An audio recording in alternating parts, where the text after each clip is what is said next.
সুপ্রভাত বন্ধুরা, কেমন আছো তোমরা সবাই? আশা করছি সবাই খুব ভালো আছো, আমরাও খুব ভালো আছি। রিসমামি ডেলি ব্লগ চ্যানেল থেকে আমি মুক্তা তোমাদের সবাইকে স্বাগতম জানাচ্ছি আমার আজকে একটা নতুন ভিডিওতে। আশা করব ভিডিও শেষ অবধি তোমরা সবাই সাথে থাকবে বন্ধুরা। তো চলো আজকের ভিডিওটা শুরু করা যাক। আজকে ছিল 26শে মে আর এখন বাজে সকাল প্রায় 8:30টার মতো। আর আমাদের ডেস্টিনেশন হচ্ছে কক্সবাজার। প্রায় 8 বছর পর আমি যাচ্ছি সেখানে। গত 8 বছর আগে মানে 2018-র মাঝামাঝি সময়ে গেছিলাম। তখন অবশ্য আমাদের রিয়ান সোনা ছিল না, আমার রিধানকে নিয়েই গেছিলাম।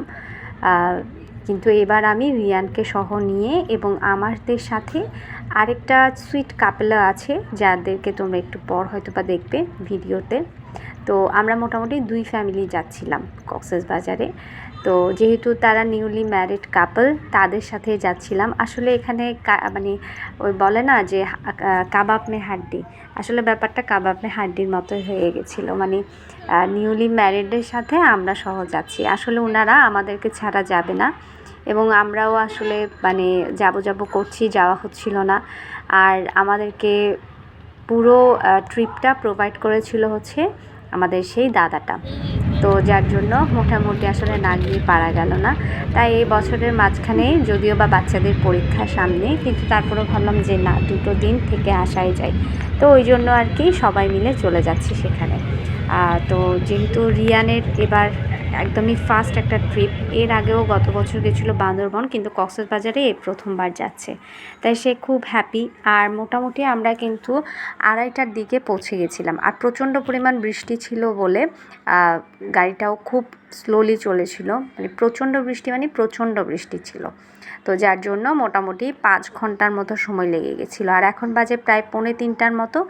আর আমরা উঠেছিলাম একটা ফ্ল্যাটে, যে ফ্ল্যাটটাতে আসলে সব কিছুরই মানে ব্যবস্থা ছিল, মানে হচ্ছে রান্না করে খাওয়ারও ব্যবস্থা ছিল, আর যারা বাহির থেকে এনে খেতে চায় বা বাহিরে গিয়ে খেতে চায় সেটারও ব্যবস্থা আছে, বাহিরে গিয়ে তারা খাবে। কিন্তু আমরা আসলে যেহেতু অনেক মানুষ আর যেহেতু আমাদের সাথে বাচ্চা আছে, তাই আমরা ঠিক করেছিলাম যে আমরা নিজেরা রান্না করেই নিজেরা খাবো। যদিও বা বেড়াতে গেছি, নিজেরা রান্না করতে হলে একটু মানে কি বলবো, প্রেশার হয়ে যায়, কিন্তু তারপরও কারণ যেহেতু ওই যে বললাম যেহেতু বাচ্চা আছে এবং যদি হঠাৎ করে যদি বাহিরের খাবার খেয়ে কোনো অসুবিধা হয়ে যায় তখন সেটা আরও খারাপ একটা ব্যাপারের দিকে যাবে।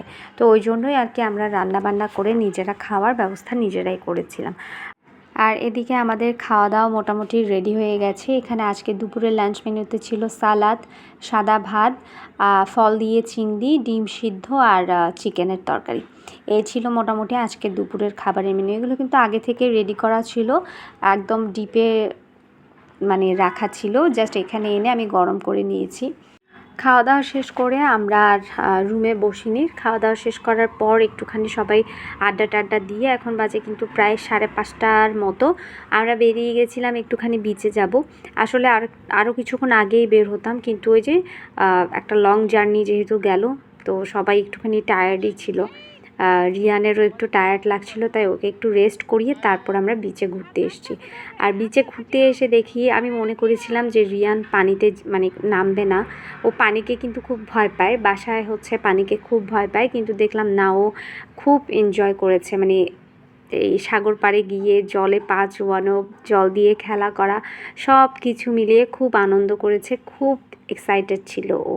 এবং সবথেকে বড় ব্যাপার, ও বিচ থেকে আসতেই যাচ্ছিল না।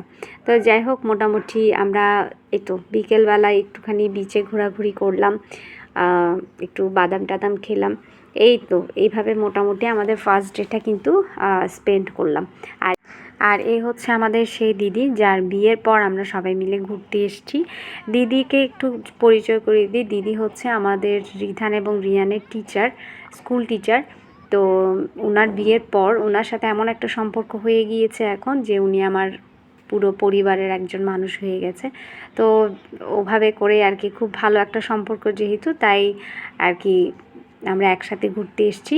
আর আমাদের ফার্স্ট ডেটে এইভাবেই গেছিলো, মানে বিচে ঘুরতে গেছিলাম। আর মোটামুটি আমরা প্রায় ওখানে 7টা-8টার মতো ছিলাম। এরপরে একটুখানি ঘোরাফেরা করে রুমে চলে এসেছি।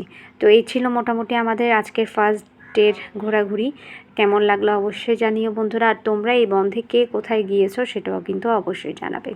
ভালো থেকো তোমরা সবাই, এবং নেক্সট ভিডিওগুলো আমি আবারও দেব, অবশ্যই আমার পাশে থেকো। থ্যাংক ইউ সবাইকে।